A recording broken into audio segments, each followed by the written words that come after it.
Hi, I'm Dr. Sid from ScoliSmart NYC. A lot of people think scoliosis is just a crooked spine, but even in kids and teens, we often see something deeper, lower bone density than their friends who don't have scoliosis. Today, I want to explain why vitamin D and vitamin K2 matters so much for scoliosis and what you can do about it. For years, we've known that scoliosis is not just an X-ray finding. Kids and adults with scoliosis often have lower baseline bone density, hormone and neurotransmitter differences, and gut and metabolic issues. Those patterns are usually there before the curve ever shows up on film. When you look at studies on adolescent idiopathic scoliosis, a pattern shows up over and over again. Most kids with scoliosis have low vitamin D. In many papers, average levels fall into the deficient range, not just a little low. And remember, a lot of normal lab ranges are based on people getting blood work because they feel bad, not because they're vibrantly healthy. So if a scoliosis patient is below that average, we know they're really undersupported. Some people don't just have low vitamin D intake, they have genetic variants in the vitamin D receptor itself. Think of it like a key and a lock.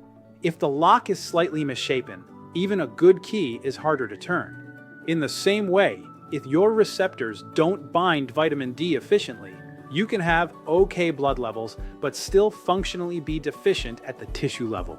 Put this together: lower baseline bone density, vitamin D deficiency, and in some cases receptor issues. Now, add a rapid growth spurt. That combination makes it easier for a curve to appear, and once it's there, for it to progress faster, especially through puberty, and again later in life, when bone density naturally drops. Vitamin D is only half the story. Once calcium and other minerals are in the bloodstream, your body has to decide where to put them. That's where vitamin K2 comes in. K2 helps activate proteins like osteocalcin, which drive minerals into bone instead of letting them drift into soft tissues and blood vessels.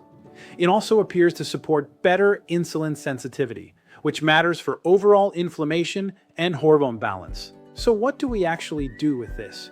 For kids and adults with scoliosis, I usually think in layers. Measure, don't guess. If possible, test vitamin D levels and review bone density, especially in fast-growing kids and in adults over 40. Aim for optimal, not just barely normal. Work with a provider who understands why a number in the low 30s might not be enough for a scoliosis patient.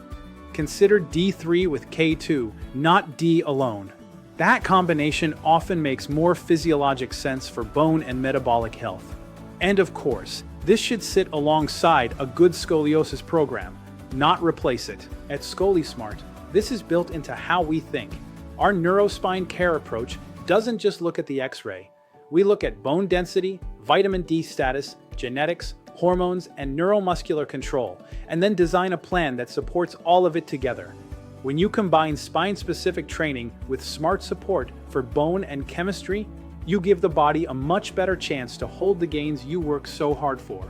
If you or your child has scoliosis and you've never had anyone talk to you about vitamin D, bone density, or vitamin K2, this is your nudge. Ask the questions, get the numbers, and if you'd like a NeuroSpine care evaluation at ScoliSmart, you can reach out and we'll walk you through what that looks like.